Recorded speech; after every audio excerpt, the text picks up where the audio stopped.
in Kenya over the years. We have not had an end-to-end EGP system. The systems that we've been having are largely manual. That is, before the year 2003, we have had manual processes. It was largely manual, completely manual processes. Manual processes, I mean paper-based. I mean everything was done in a manual way, laden with the inefficiencies of manual systems. A lot of paperwork, discretion by individuals in making procurement decisions, corruption, loss of documents, lack of an audit trail. So it was largely manual. Now, in the year 2023, or after the year 2023, the government developed IFMIS, which is called Integrated Financial Management Information System, IFMIS. And that system was largely meant to manage public finance. It is for managing public finance. And at that time, it was thought that let's have public procurement also be managed by this system. So public procurement was being managed by this system. And as you can see, IFMIS just contained a few modules, as you can see in my right-hand side of my slide. It only contained 3 modules. That is purchasing payables, general ledger, and accounting, and budgeting. Just very, very simple modules that were the subject of IFMIS. I know we are all aware about IFMIS. We are using it currently, but at that time, those were the modules that we had. And as you can see down here, from the year 2003 to 2018, there were enhancements were made on IFMIS to re-engineer the system, to make it more robust. And this led, or in the process of re-engineering, it became necessary to bring in more modules. Modules to address issues like revenue to cash, plan to budget, and procure to pay. So it was engineered, it has been re-engineered over the years. And the public procurement has also been part of that re-engineering. It was initially meant to do purchase order. At that time, it was said that when you generate an LPO using a system, that is e-procurement. You've done e-procurement. Then it was enhanced to allow for procurement planning, for doing some requisitions all the way until recently when it was further enhanced to accommodate a few other procurement methods. Initially, it was just meant for request for quotation and low-value procurement. Now, as you can see in my left-hand side corner of the presentation, the National Treasury, with the support of the World Bank, reviewed that system, that IFMIS system, which we call procure-to-pay modules, and we wanted really to check its capability in undertaking end-to-end procurement transactions. And it was found to be inconsistent with the Public Procurement and Asset Disposal Act 2015. Ladies and gentlemen, when I say end-to-end, what am I talking about? When I say end-to-end, I mean all processes, all transactions, all steps being done in an e-platform, being done in a system.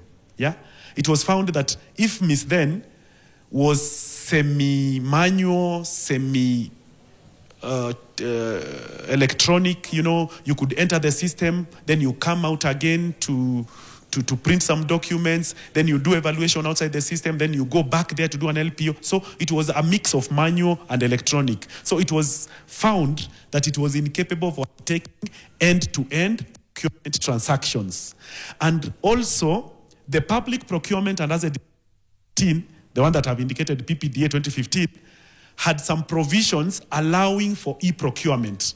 There are some provisions there. For example, Section 64 of the Act talks about Kenya having a procurement system, ICT, using ICT, and some other sections. Even the regulations, we have regulations 2020. They also provided for e-procurement system. So the World Bank, that study found that it is truly necessary that we have an end-to-end e-procurement system. So the challenge was identified and found that truly we needed a standalone, as I'm saying in my second bullet, we needed a standalone e-procurement system where everything will be done through the system.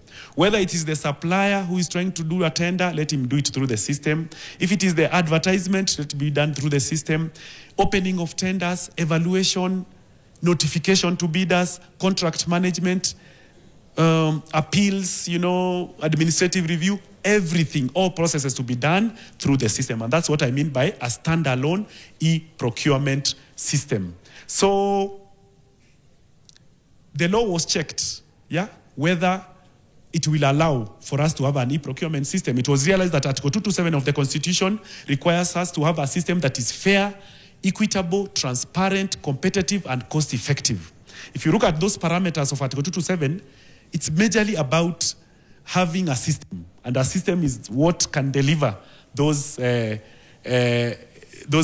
that are mentioned there. Then we have some sections, like Section 7.2F of the Act required National Treasury to develop a system. Section 64.2 requires us to use ICT in procurement processes. Then Regulation 49 to 65 of the regulations required us to do all processes in the system.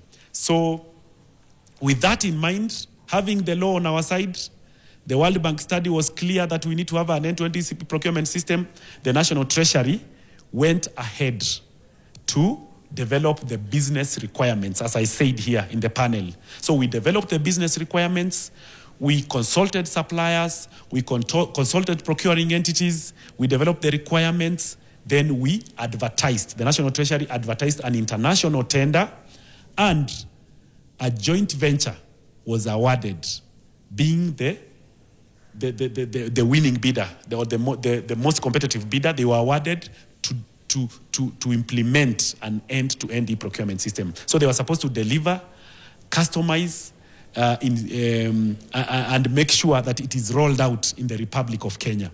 And what the EGP is all about is about phase 1 and phase 2 modules. So phase 1 modules are about the entire procurement process. Think about the procurement process from start to finish. It is what you see in my slide there.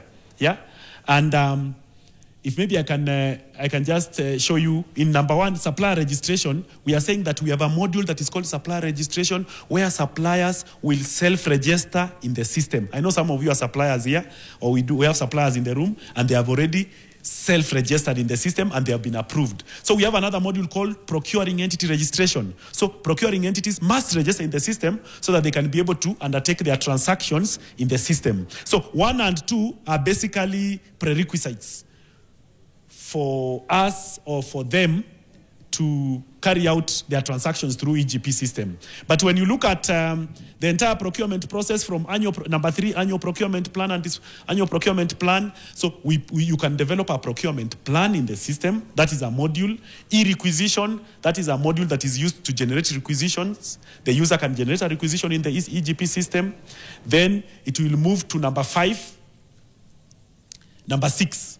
After you do a requisition, number 6, you do tender preparation. The procurement person or procurement manager will do a tender, will prepare the tender. Then number 7, the supplier will submit his tender through the system. That is e-tender submission. Then after that tender has been submitted, it will be evaluated, number 9, through the system, EGP system. Then it will be awarded through the system. This module on e-framework agreement is just a method of procurement.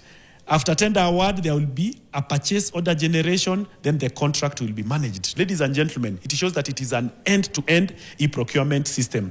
With number 5, template library and being an enabler, these are tender documents that are listed there and other documents that assist in the procurement process. Then we have workflow management. These are ICT terminologies that are a module that is used to manage the system. Then there is e-procurement management information system. We can be able to generate reports, ladies and gentlemen. So phase 2 modules will be ready by December. They are almost ready, and they are about the end of the procurement process, the end. And that is e-complaints, e-appeals. Number 1 and 2 is about administrative review for you. For those who have complaints about our procurement process, they can be able to complain and be addressed through the system. E-auction is another module where we'll be when procuring entities would want to dispose, they will be able to dispose through the system, that is e-auction. E-catalog or marketplace, this is where suppliers will be able to showcase their products, put their products there, give the prices, and procuring entities will be able to procure, especially on certain methods of procurements, like low-value procurement. E-appraisal, these are about metrics on supplier performance or procuring entity performance. E-rating of procuring entities, the same. E-reverse auction. This is when you want to procure through auction, So it's different from e-auction. Then stores management, about storing of goods and inventory, debarment and disposal. So we have all these modules, and they are all provided for in the EGP system. Now, EGP system, without a doubt, will lead to immense benefits to the government of Kenya, enhanced transparency and accountability. Ladies and gentlemen, there will be online publication of tenders. There is actually. I told you to log into www.egpkenya.go.ke. You saw tenders advertised there in the first, column. Then there is online submission and opening of tenders, I've said that, and award of tenders. So it's about transparency, it's about accountability. Kenyans have been given a chance to see how their money is being spent. Now, look at this one, increased bidder participation. This is where we had bidders were telling us that we cannot participate in those tenders. Why? Because we know we will not be treated fairly. Now, a chance has come where they will be treated fairly, because there will be online publication of tender notices, simplified tender application processes, and online verification of tender details. So bidders have a chance. There will be enhanced reporting and procurement analytics.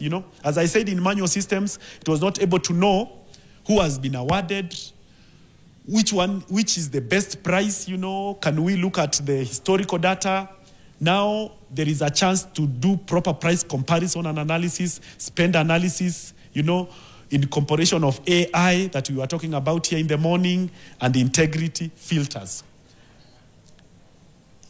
Yeah, and other benefits, without going to the details: efficient procurement and other disposal processes. There will be standardization, reduction of transaction and operation costs. We expect to procure goods at market prices, and we can be able to compare from one entity to another. Increased authenticity of procurement documents. We can now be able to verify documents. As I said in the morning, there will be EGPs integrated to other systems, for example, KRA for the PIN, AGPO, to do with youth, women, and people with disabilities. NCA, we will not ask you for an NCA certificate. We'll just get it directly from NCA. Registration certificates and all that. Even bid securities, by the way. Bid securities will be generated or will be provided by banks through the system. So, ladies and gentlemen, we have immense benefits for the EGP. And as you can see in my slide, we expect to deliver, or the efficiency and competition in government procurement will deliver approximately 85.9 billion, or 0.9% of GDP in savings, about 10 to 15%. We expect significant price reductions. And most important, ladies and gentlemen, the last bullet, there will be reduction in administrative burden for PEs by about 10%. Now, where are we? The purpose of this presentation is to give you the status of where we are in EGP. And I want to bring to your attention that state departments have been registered. We have around 62 state departments, and they have all been registered. County executives and county assemblies, this is where it is being asked whether they are on board. I wish to bring to your attention that they are all registered, 94 of them. 94 means 47 counties and 47 county assemblies. They are all registered. State corporations, you can see 547 have been registered. Of course, there are some who have not been registered, but they are all coming on board. Water companies, even suppliers. As we speak, 25,000, about 26,000 have been registered, and the numbers are increasing every day. In fact, you can be able to check yourself if you log into that system, and you can be able to know how many suppliers have been registered. About training, this is the major headache or the concern, that have people been trained? Are people ready to use this system? I wish to bring to your attention that, yes, officers or users of the system have been trained. From State Department, we have trained about 1,000 people. County executives, 1,000. State corporation, about 11,000. Suppliers, about 12,000. These are the trainings that are in person and online, but they are still ongoing. As you can see in my last 3 bullets, that supplier training and webinars are being undertaken every Thursday. Today, as we were seated here, supplier trainings were going on. There will be another one next week on Thursday. Yeah? In addition, sorry. Let me, as I finish the presentation, I didn't have much time. In addition, we have a YouTube channel, by the way, where suppliers can go there and be taught how to self-register. Anytime, even at night, you just go to that channel, you'll be able to know how to register. But in addition to that, as I've said, trainings are happening every Thursday. In addition to that, we have a support system in Nairobi, at Kisim Towers, and any supplier can walk there and it can be assisted. The Kenya School of Government has been contracted to offer training to both users and procuring entities. Thank you very much. So, ladies and gentlemen, we are ready with the EGP, and I will not talk about the numbers. You can check them by yourselves. I told you how to get there. And last but not least, we have a support address. If you have any question, please come to us. You can write an email to us. You can call us. We are at Kisim Towers, Ngong Road, 4th floor. We have guidelines on EGP. We have user manuals, by the way, you can read. Apart from listening, you can also read.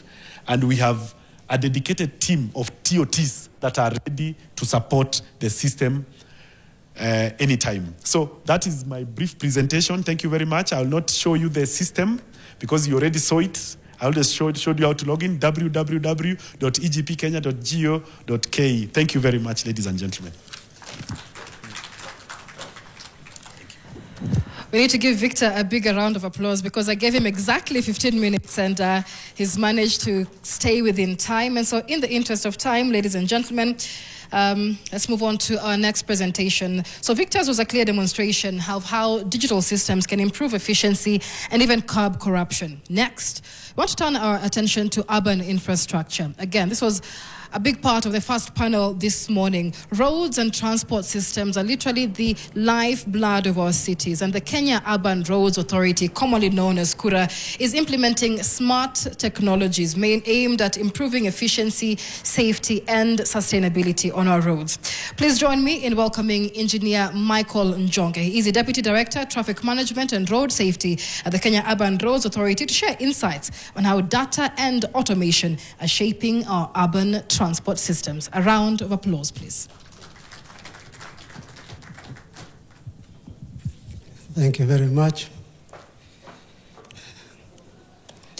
I was advised by ICT that when you're working with technology, you always have a redundancy. So I've carried my laptop just in case.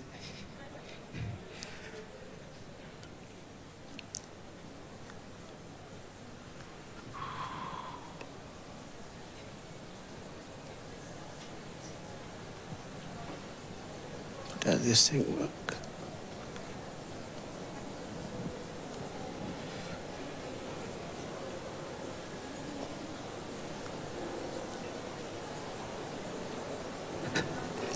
The presentation was supposed to be made by our Director General.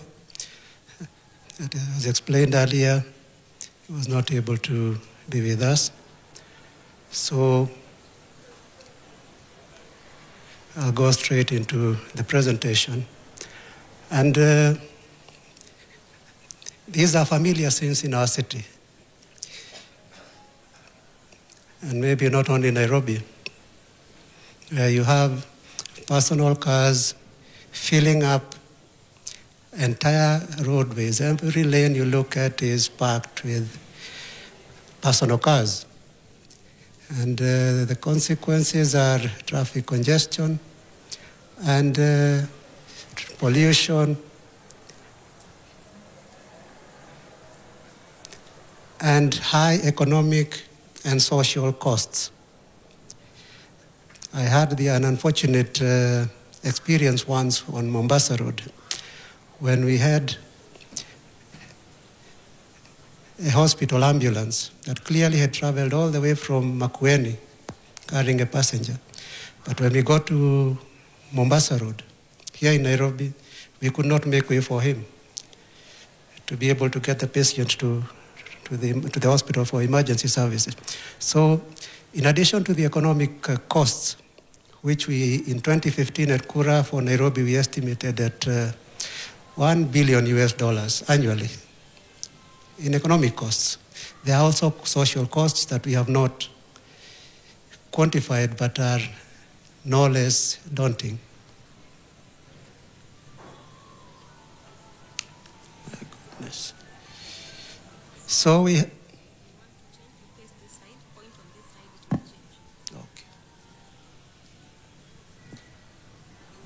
This is the... Okay.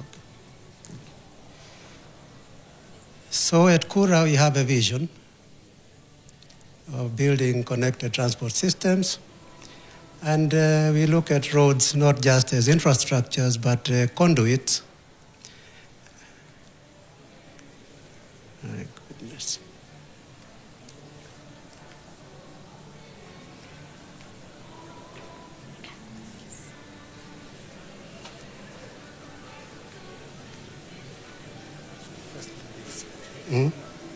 Those two.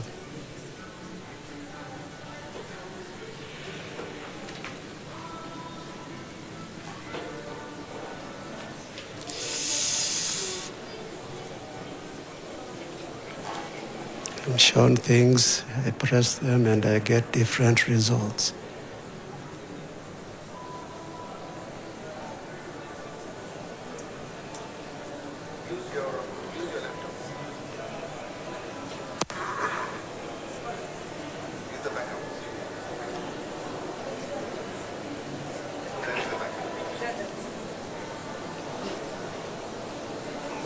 Well.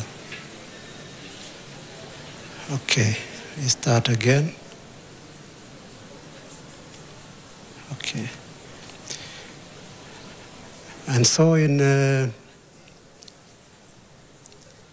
after trying infrastructure, expansion of infrastructure to improve traffic flow and failing dismally, because the more roads you build, the more vehicles Nairobians bought, and you still get back to the same situation. We now decided to rope in technology to help us address the problem.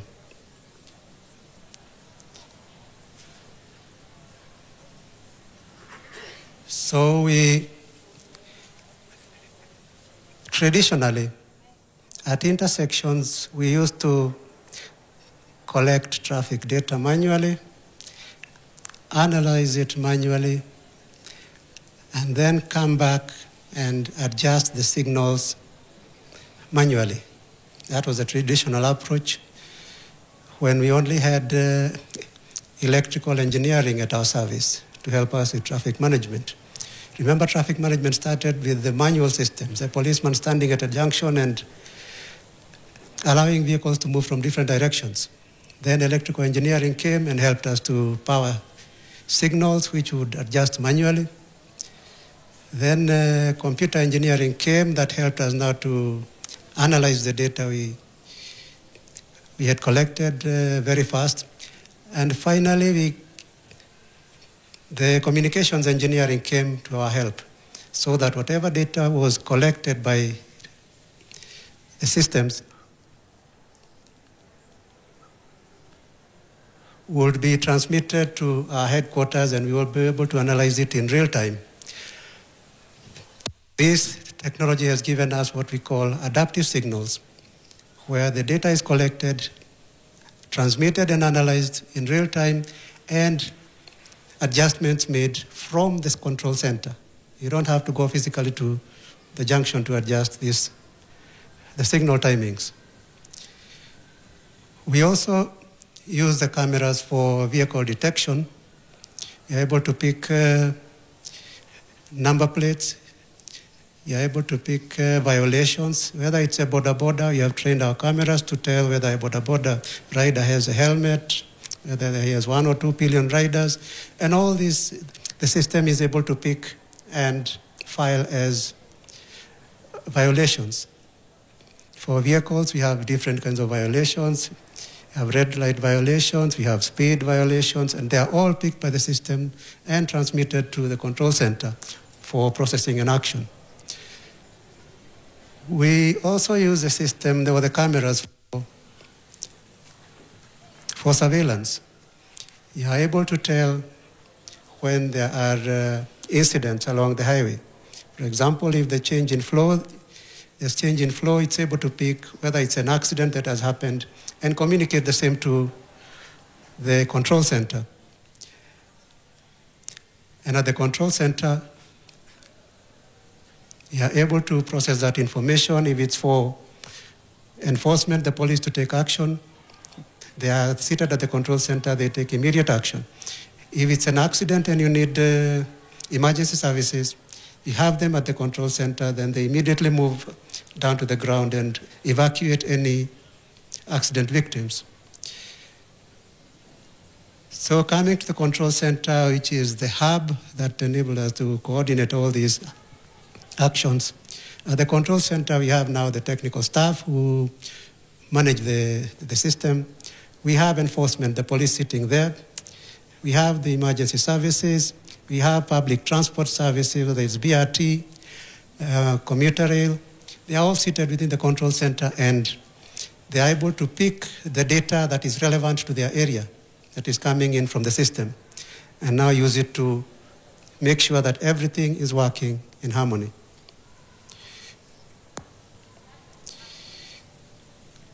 For the ITS project, we are implementing it in 3 phases. And the first phase, which started implementation in February, we got a contractor to start implementation of the ITS. That is improvement design first of the intersection. They were to collect the data and use the data to carry out the designs, get all the proper authorizations from NEMA and other regulators, and once the designs were approved, to now move to actually the physical implementation. So we started the contract in February, and we are addressing 25 intersections in the city. These 25 intersections are the first phase that we are improving, both the geometrics of the intersection and then installation of the ITS infrastructure. And now to cap it all, as a part of the first phase, we are building a modern traffic management center at Cabanas in Nairobi along Mombasa Road.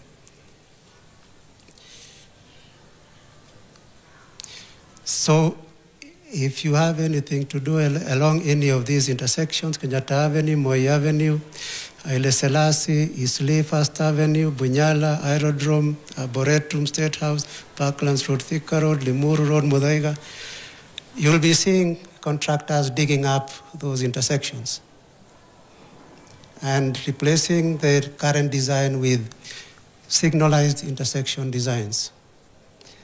Right now, they are busy working with the service providers, because you have Kenya Power, you have the internet service providers who have their cables, and we've had discussions with all of them on how they'll be affected by the works, and they are involved now in removing their services from within the road area to allow the contractors to do this work. So if you haven't seen the contractors and you are in any of these intersections, this is the first phase and you'll be seeing them there.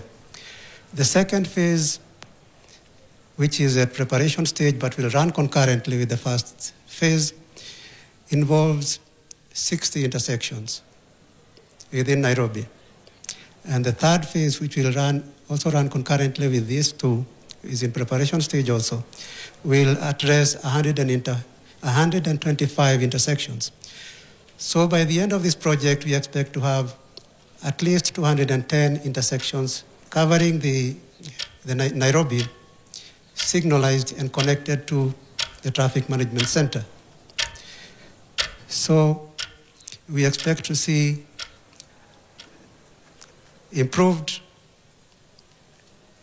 efficiency in processing of traffic on our roads, improved behavior of motorists because we'll be having enforcement cameras at these intersections, and improved public transport services because this will also be linked to the public transport system.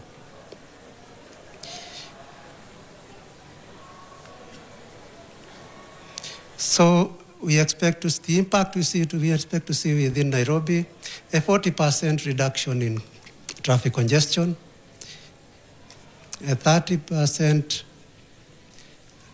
improvement in travel times, and by improving on congestion, the economic losses that we were talking about of $1 billion US annually should be able to come down. Improve travel times, enhance safety because the design of the intersections also includes pedestrian facilities. And the signal timings have a specific phase for pedestrians to cross when all motorized traffic is stationary. So it will improve the safety of especially pedestrians crossing the roads.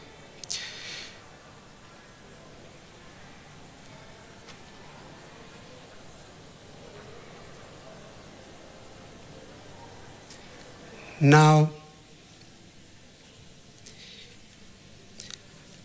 technology on our roads alone will not help us address issues congestion because Nairobi as a city is on the upward part of the curve of motorization. People are still buying more and more cars, many because we don't have a reliable public transport system. Now, the transportation engineers and transportation planners, when they look at this piece of real estate called the roadway, as demand for transportation increases, must decide between cars that are carrying 2 people, 1 or 2 people each, and transporting maybe 1,000 people in 1 hour, or using the same very valuable real estate to be used by buses. One bus may replace 50 cars, and you'll have 10,000 people per hour being transported instead of the 1,000 you are achieving with the cars. And so you're able to address the congestion that we are seeing on our roads by introducing such systems as the BRT. So in addition to the ITS now, the improved efficiency, we are also implementing the BRT system. And the BRT system will come to further improve public transport and the safety as well. The buses run on dedicated lanes, which have been built only for them, and therefore they don't get caught up in traffic congestion. It is designed such that the motorists will not be able to violate the BRT lanes. The buses are also designed so that within the bus you have cameras, CCTV cameras that are monitoring what's happening in the bus whenever it's on the road. And these guarantees those who are in the bus safety because it's monitored from the control center also. Within the bus, we also looked at the issue of the design of the buses. The issue of vulnerable people. You have expectant mothers, you have the aged, you have persons with disabilities. They are actually given special sitting areas within that bus. So this will also encourage those living with disabilities to seek out opportunities because the transport system is working for them.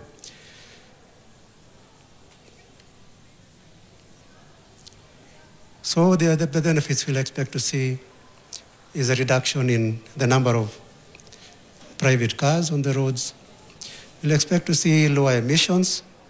We're talking of sustainability of the transport systems. We expect to see, because we'll be having electric buses or other technologies that do not pollute the environment, as we see now with our current public transport system. And we'll have inclusive access because they are designed for what we call universal accessibility. The floor height of the bus and the floor height of the platform are actually the same. And we'll be able to achieve faster travel using the BRTs.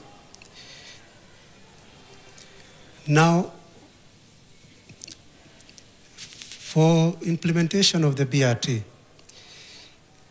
we call for collaboration because in a modern city, public transport is a service. It is not supposed to be a commercial activity as we have had up to now. And so the government, when now you operate such systems, modern transit systems, the government is expected not only to regulate. For the Nairobi metropolitan area, we created NAMATA, the Nairobi Metropolitan Area Transport Authority. If you go back to the Integrated National Transport Policy of 2009 and reviewed 2024, in public transport in Nairobi and within Kenya, a gap was identified, the regulation of public transport services. And a purpose-built vehicle for regulating that was created called NAMATA. Besides regulation, if these services call for huge investments, the government, for these systems to work, is expected to subsidize these services. So the government has a huge role to play as we move to address issues, transport issues, congestion on our roads. The private sector, because government will not be involved in operating buses. The private sector is expected to offer those services based on contracts that they enter into with the regulator. Academia, we expect them to constantly review what is happening within the transport sector and also train professionals. Because when you move in this direction, even the bus driver is a career that will require training and certification. The innovators, what works in Nairobi may not necessarily work in Mombasa. So we expect solutions to be created as the needs arises and the innovators have their role to play. Finally, the citizens, for whom all this is being done and who will be involved at every stage of this process, are now expected to patronize those services and move Nairobi now from what we have now to an international city.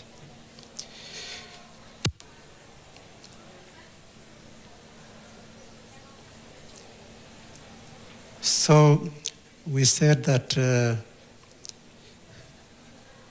hope I've not skipped anything.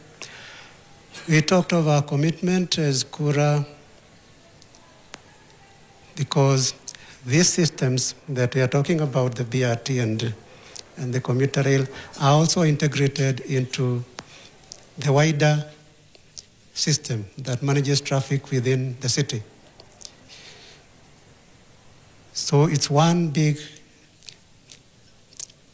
transport management and traffic management system. So we'll continue investing in smart urban transport today and in the future because this we are starting in Nairobi. We expect to do the same in Mombasa and other cities in the country. And we are working with the county governments there to achieve what we are achieving in Nairobi in those cities. And we expect in the future to have smart cities across our country using one single automated fare collection system, which is being developed also, an integrated automated fare collection system, so that you'll be able to use the same system from the matatu to the BRT to the commuter rail, and this system is under development currently.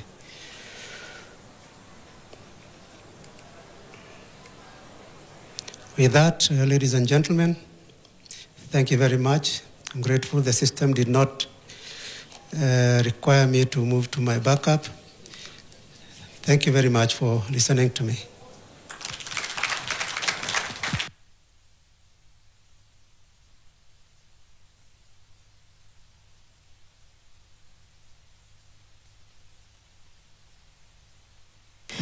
Thank you very much, Engineer Njonge. And he's very big on sustainability, because as soon as he finished, he switched off his microphone. And he kept saying, we should ensure we switch off the lights and whatnot when you're not using. So a big thank you to Engineer Njonge, the Deputy Director for Traffic Management and Road Safety at the Kenya Urban Authority, sharing his insights there on how data and automation are shaping our urban transport systems.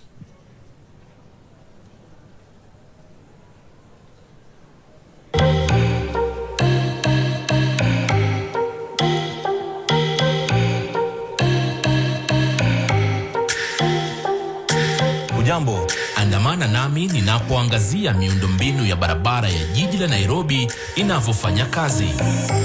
Nitakuonyesha namna jiji la Nairobi linavyobadilisha mifumo yake ya usafirishaji kuwa bora zaidi, salama na endelevu kwa kutumia teknolojia ya kisasa na uvumbuzi.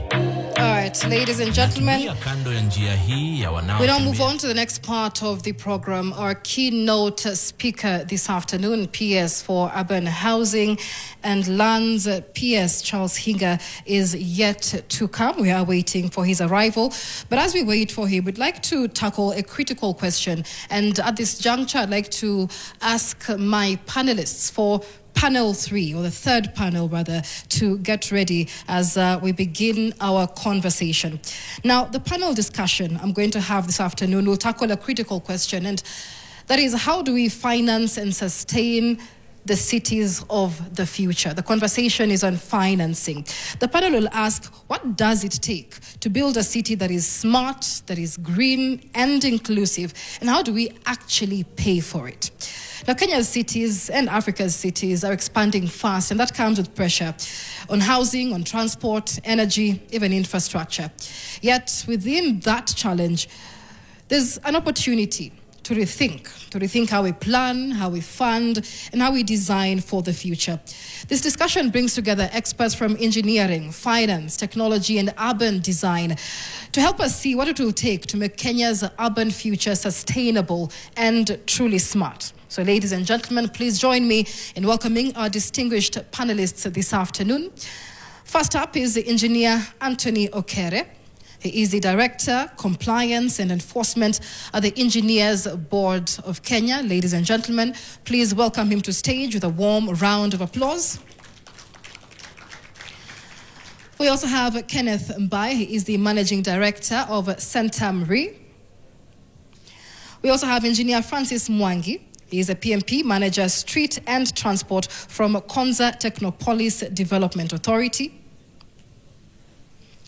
A round of applause, please, ladies and gentlemen. And last but not least, we have Dominic Mutegi. He will be representing the Nairobi City County. Another round of applause to our panelists, please.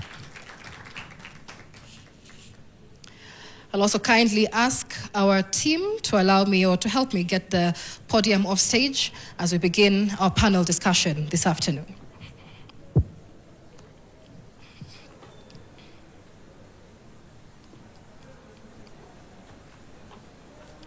I seem to be missing a panelist. Oh, there seems to be a panelist at large. I'd like to think that is Dominic Mutegi, representing the Nairobi City County. But as we wait for him to arrive on stage, we can begin this conversation.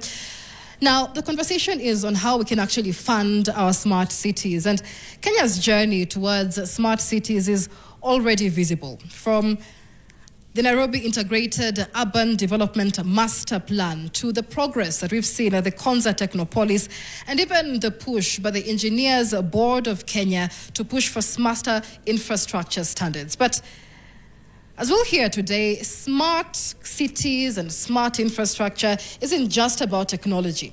It's also about sustainability, about inclusion, about the ability to fund and manage this growth responsibly. And so let's begin this conversation with the foundation, planning and design. How do we build cities that are smart, that are livable, that are adaptive at the same time? And so let's begin with Anthony. Representing the Engineers Board of Kenya, what challenges, Anthony, would you say you have faced in using technology in managing urban growth from an engineer's perspective?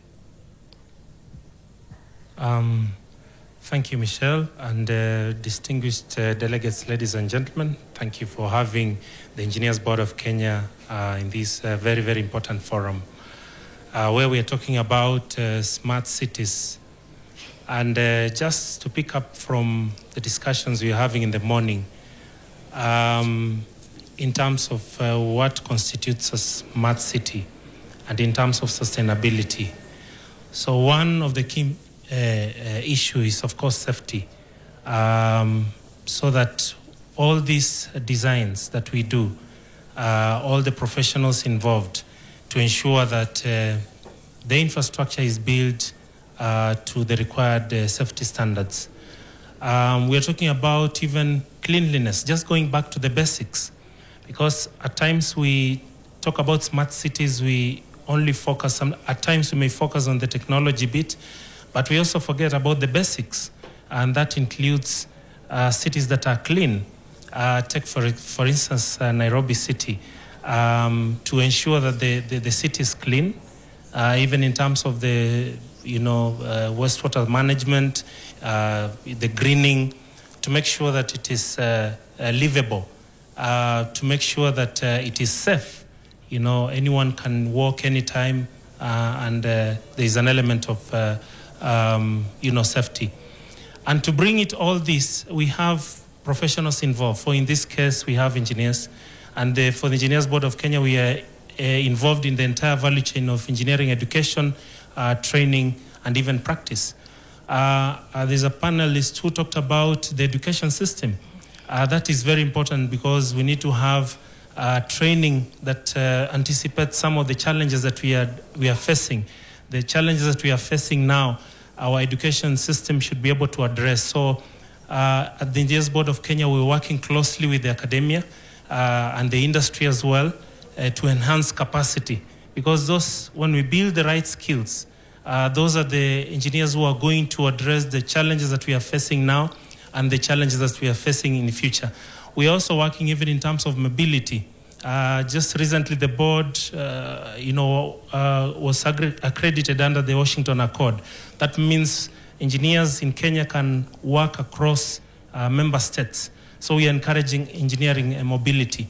So in terms of education, the board is working closely with the academia to make sure that the engineers that are coming out are able to address the challenges that are facing the local wananchi. And just to finalize, in terms of even the standards, the most important thing is even the enforcement, because the policies that we have and the programs that we have, unless there is adequate enforcement of the standards and the laws, then you find that there could be shortcuts in the industry. And that is where we have this collapsing of infrastructure when there are shortcuts. So the board is keen in terms of regulations, in terms of coming up with the working together with other stakeholders to come up with standards that meet or address the challenges that we are having, climate change, and so on and so forth. All right. Many thanks, Anthony, for setting that foundation or setting the stage for that conversation on how we can actually fund our smart cities. However, at this point, I would actually respectfully want to ask my panelists to kindly walk off stage for just a moment as we allow our keynote speaker this afternoon to make his address. I'll also kindly request to have the podium back on stage. Let's kindly walk off stage, please.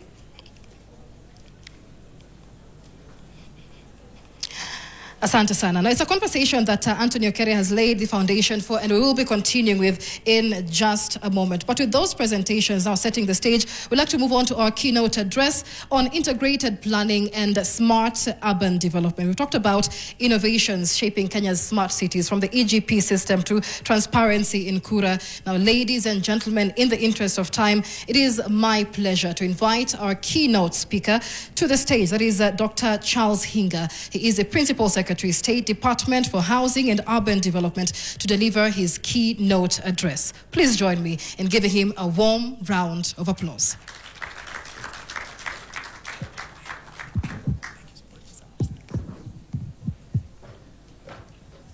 Jeff, I'll make sure that I come for my honorary doctorate. I've been called engineer. Today I'm a doctor. Good afternoon, everyone. It gives me great pleasure to join you here this afternoon to have a conversation about smart cities. And I don't do very well with written speeches, but the challenge of again, speaking like a preacher is we become very indisciplined and in terms of time. So I'll ask my friend Jeff to be my timekeeper. If I get carried away, just remind me.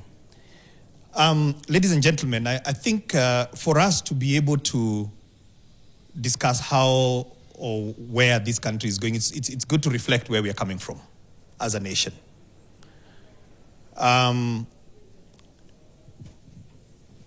And I want to just put forth a few facts, because this housing agenda and the urbanization agenda has obviously elicited a lot of debate in the country.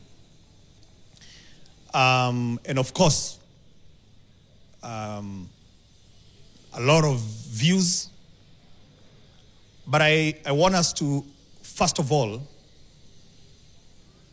have a conversation about facts. And then we can disagree on how to solve a problem. If we agree we have a problem. But if we don't agree we have a problem, then we do have a problem, right? Okay?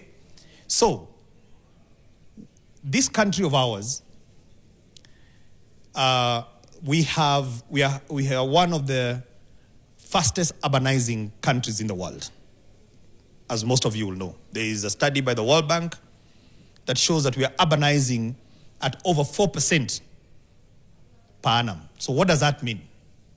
It means that every year we have over 500,000 people that are moving to the urban areas. That's fact number one. Okay? 2, our education system every year is churning out 800,000 plus young people are joining the job market every year. So the question then is this economy of ours able to create enough jobs to absorb these 800,000? Majority of them will find themselves in the urban areas.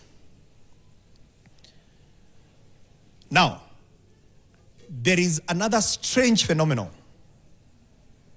and I think it's one of the things that I'll put it out there, maybe Jeff and your team you can commission a documentary just to try and find out why is the cost of land in Kenya so expensive that the Center for Affordable Housing in Africa showed that land in Nairobi is now the most expensive in the entire continent of Africa.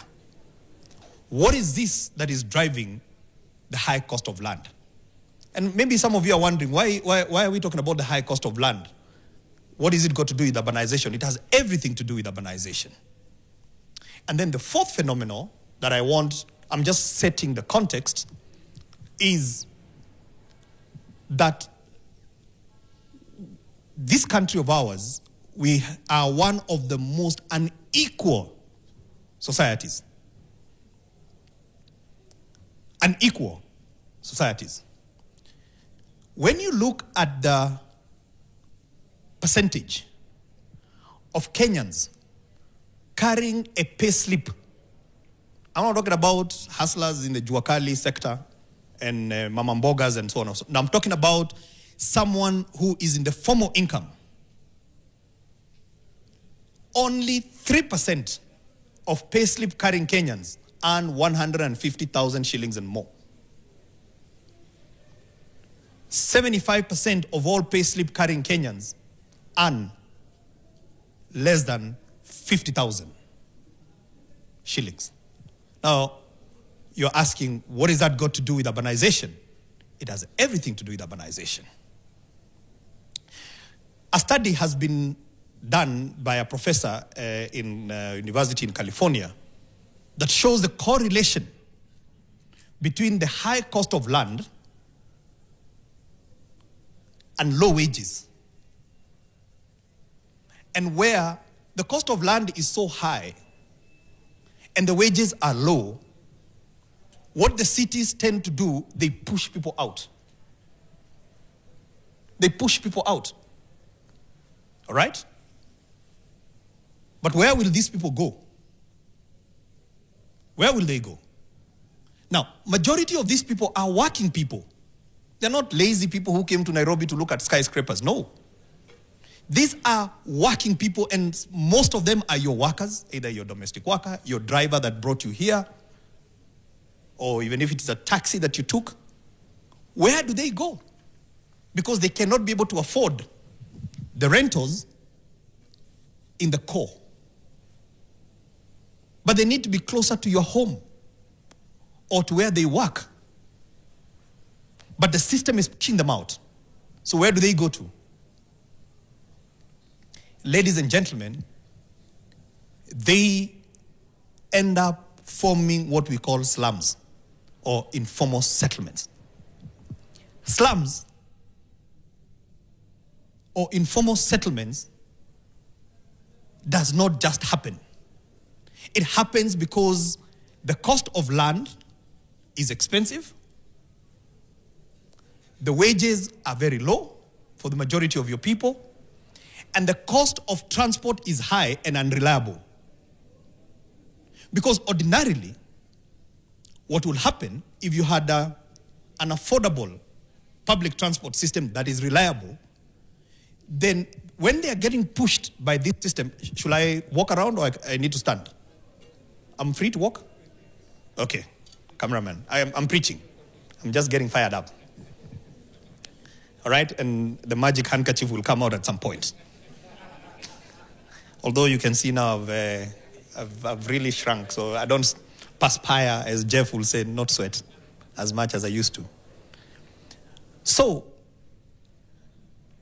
if the cost of transport was reliable, was affordable and it was reliable, ordinarily, these people who are being pushed out by the system will go to Mlolongo, will go to Kisaju in Kajiado, and, 30, 40 minutes they are at their place of work. So they can go and build a home where the land is cheap.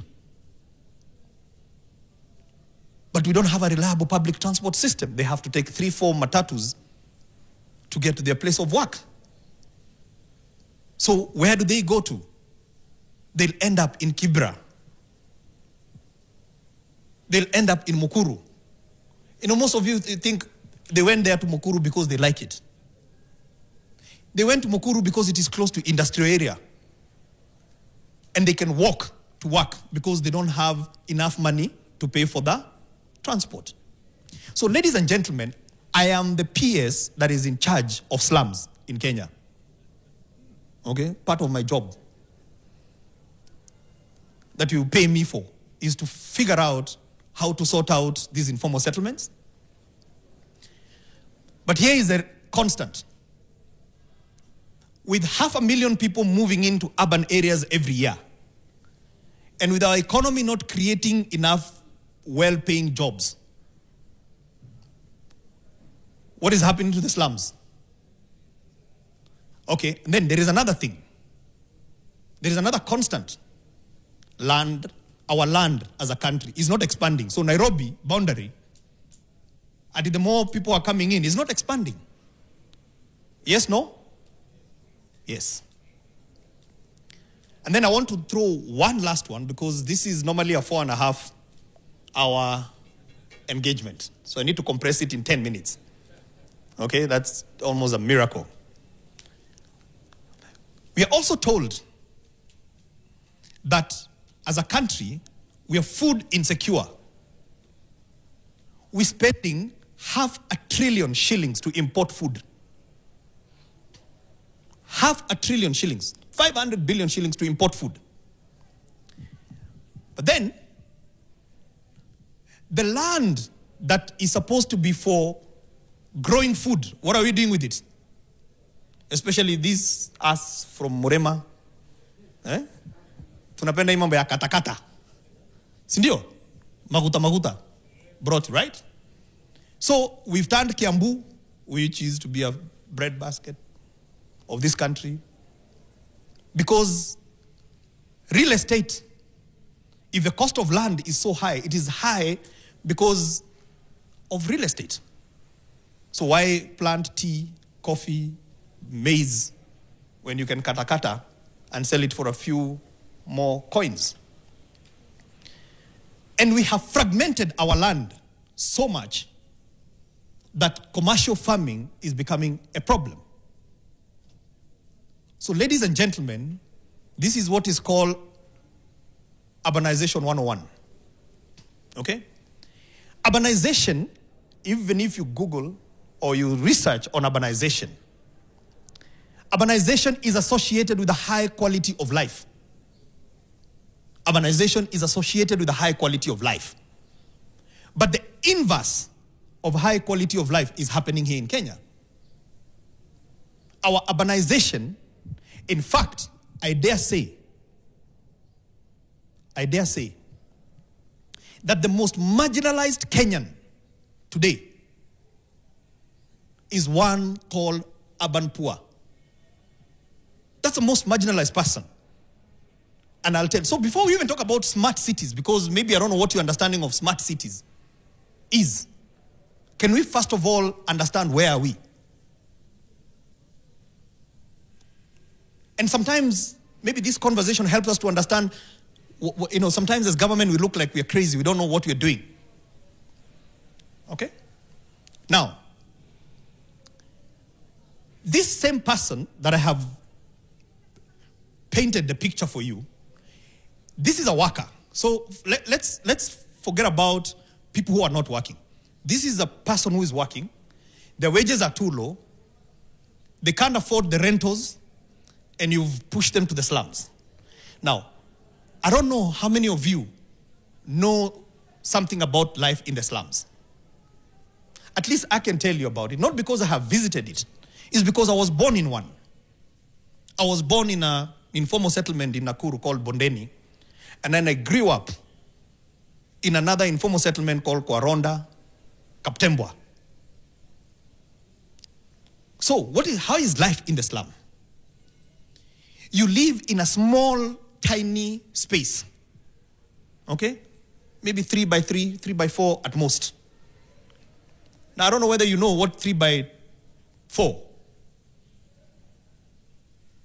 looks like, but it is very small space.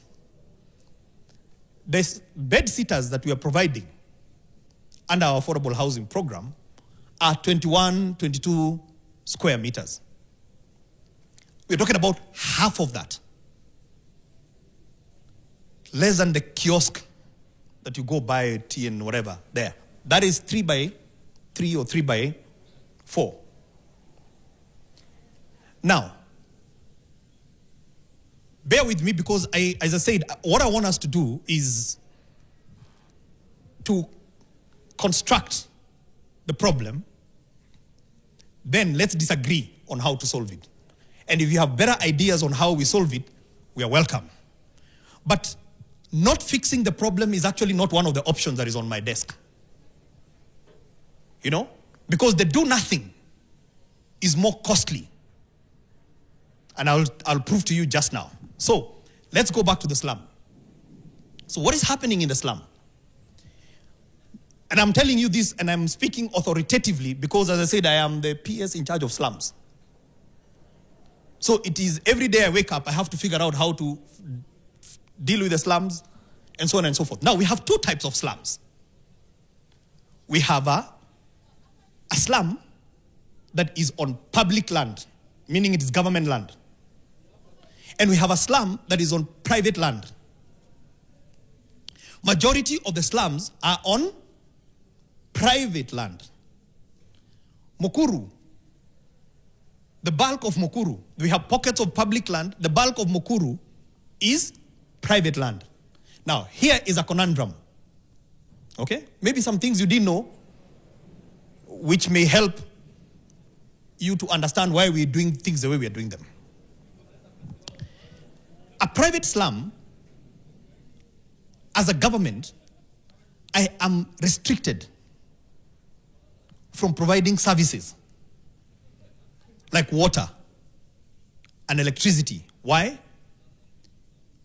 Because what message will you be passing as government that you go invade any land that you see, establish these structures, and I'll come and give you water, I'll come and give you services. I have some money for improving the slums. The bulk of that money comes from the World Bank.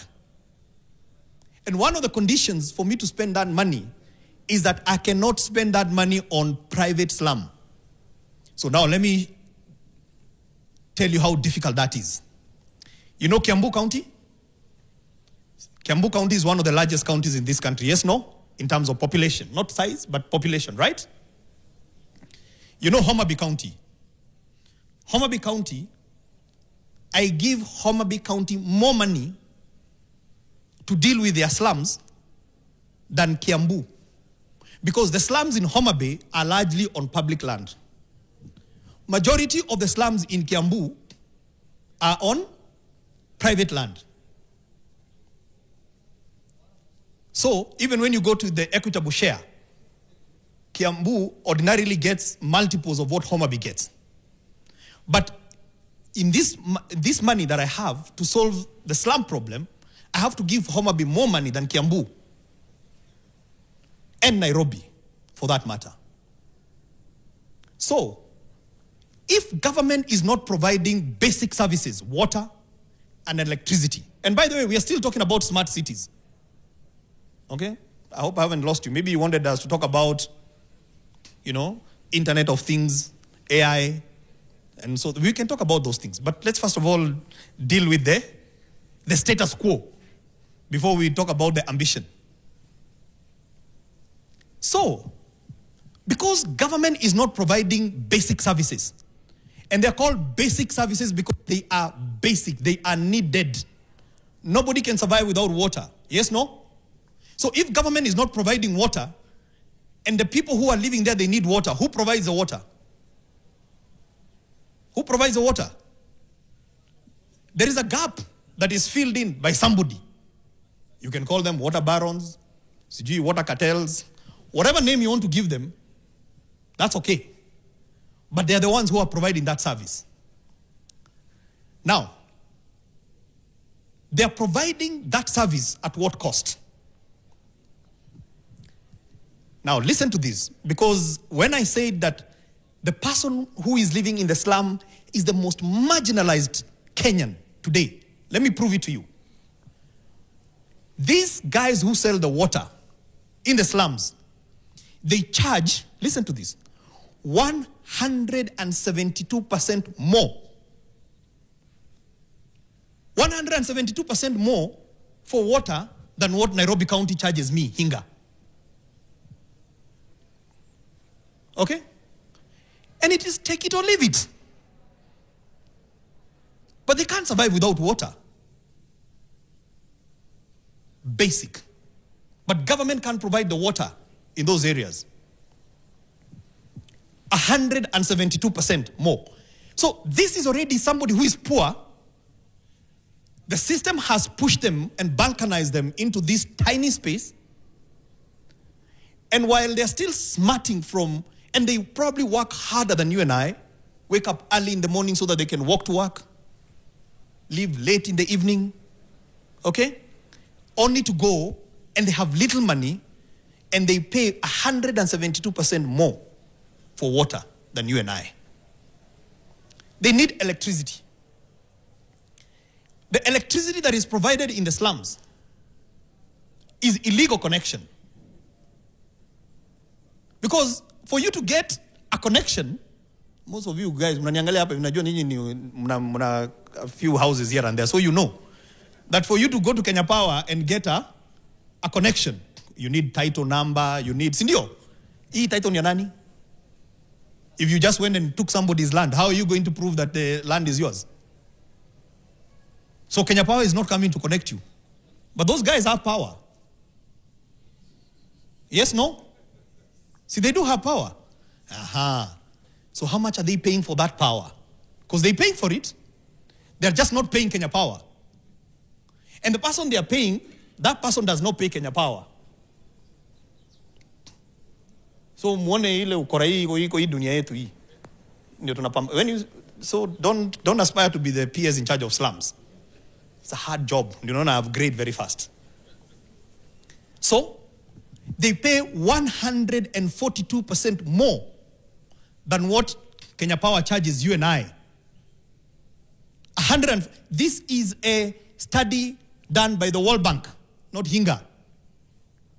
And if you want to download it, it is called Unaffordable and Unavailable. 2017 study by the World Bank.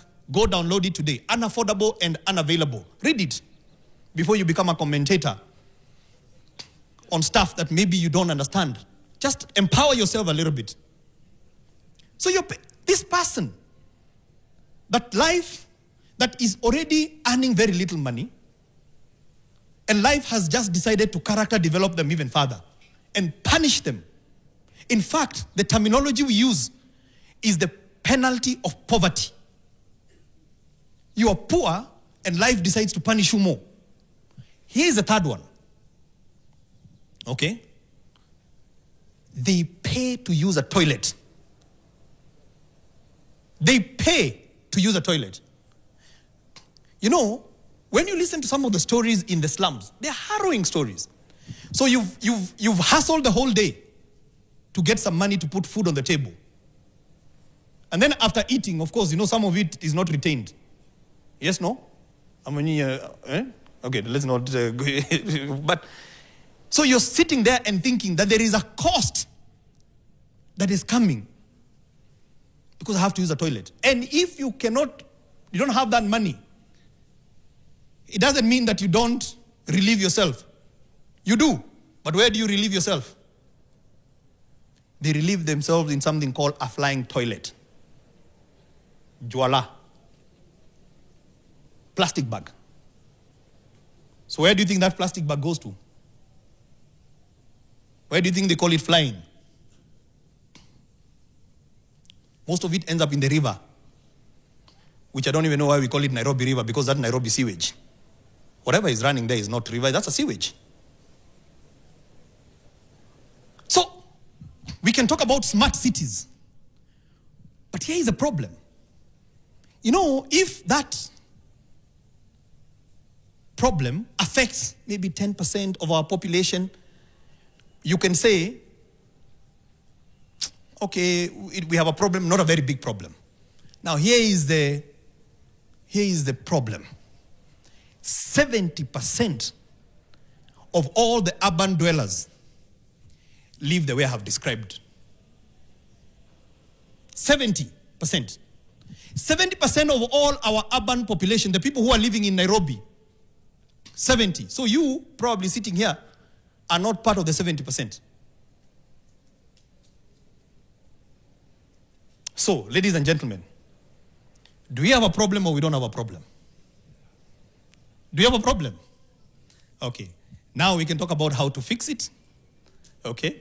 And I can tell you part of what we are doing under the housing program is the first step towards fixing that problem.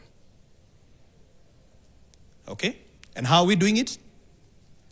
We have benchmarked how much rental are they paying in the slum, in that shack today. They're paying about 2,000. Go take that study. We have done a special study for Mukuru. The average rental in Mukuru, and that is 2019, was 2,500 shillings. So under our program of housing, we are asking them to pay the same amount of money, 2,500, but for a house that has all the basic services and more. So they have water, they have a toilet, they have electricity, they pay the same amount of money that they are paying in the shack.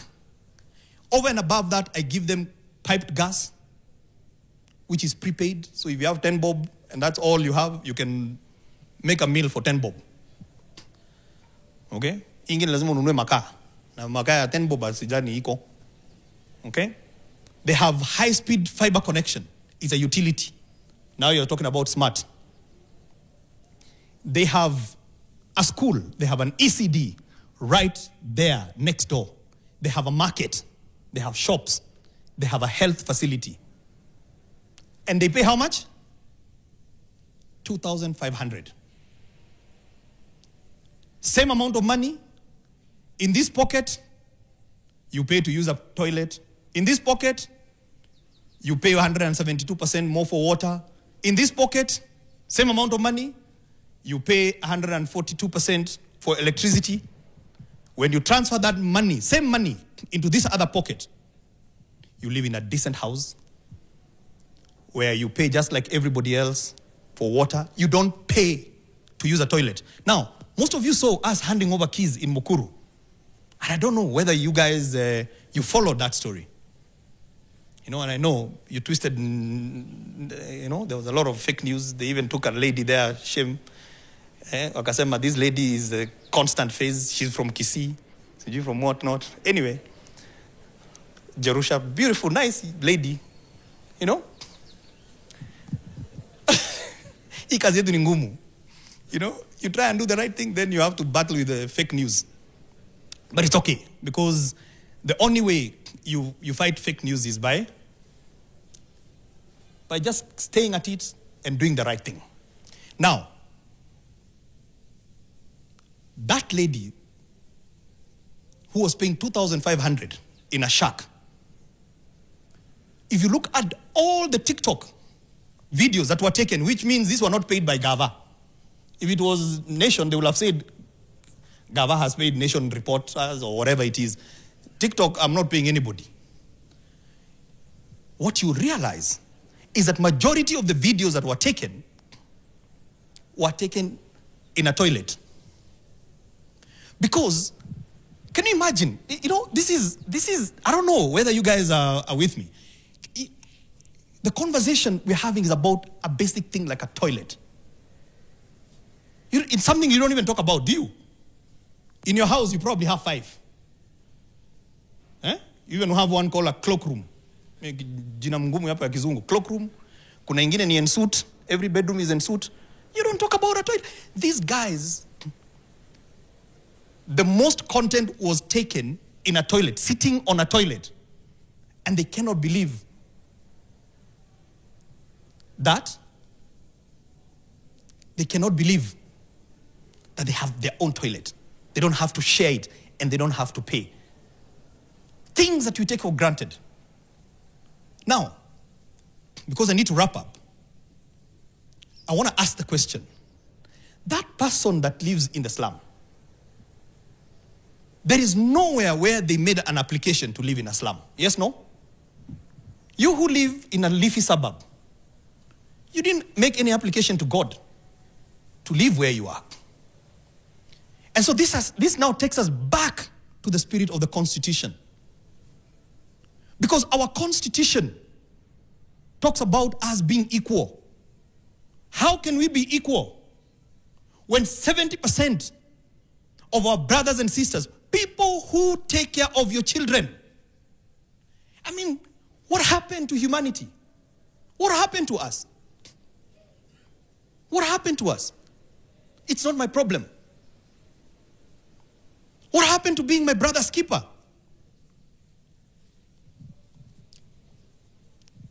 And we become so okay. We become so okay because it's not me. And you know what? The problem is just getting bigger. And let me tell you, they do nothing. They do nothing. I told you, one thing remains a constant. The land remains a constant. So if they run out of Mukuru space, where do you think they're going to come? You say, oh no, you know me, I have a big gated wall in Karen.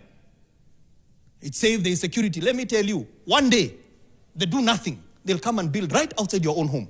Because there's one thing that remains a constant.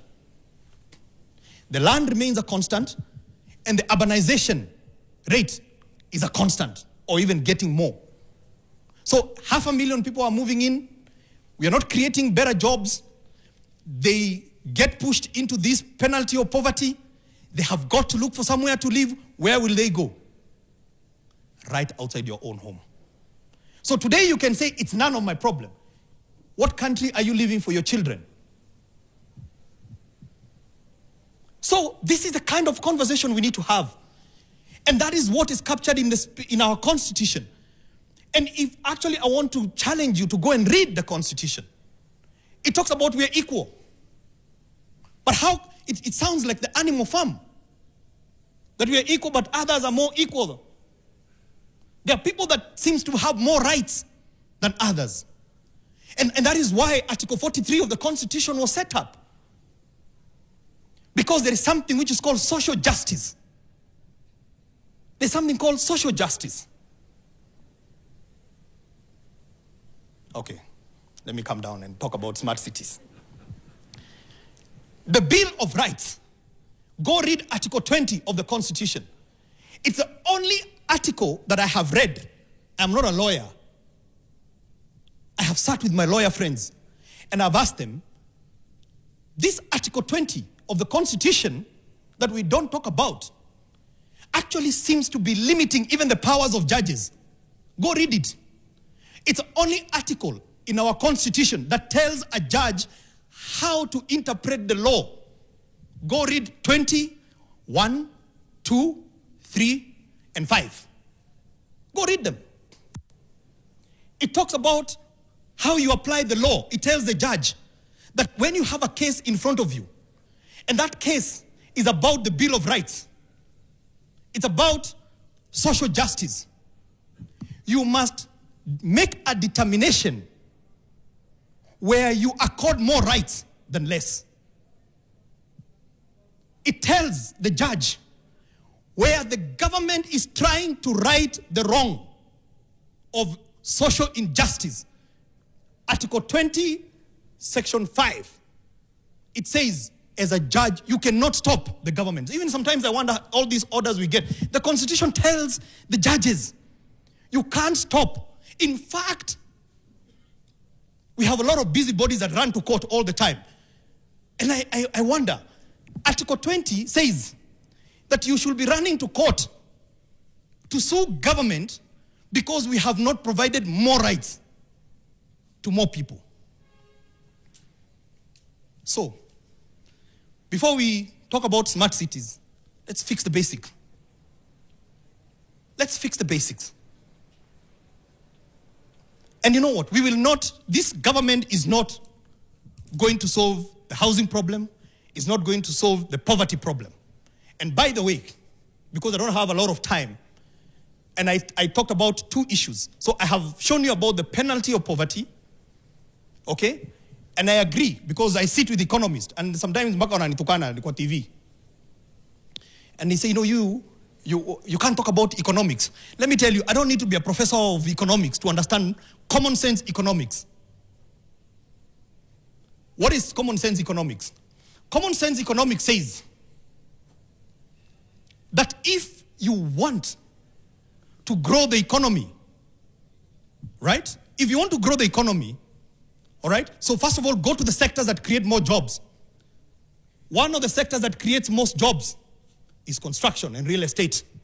And I'll give you one example, and then you can take that and apply it to almost 70 different products. Cement. You think cement originates from a shop. Cement originates from a quarry. Quarry, where you start with limestone. That's where you create the first job. The person who is taking that raw material and loading it onto a truck is another job. The driver of the truck is another job. Then you go to the factory, and then you mix it with this thing and you call it clinker, add what for it to become cement. Every stage, there is a job that you're creating.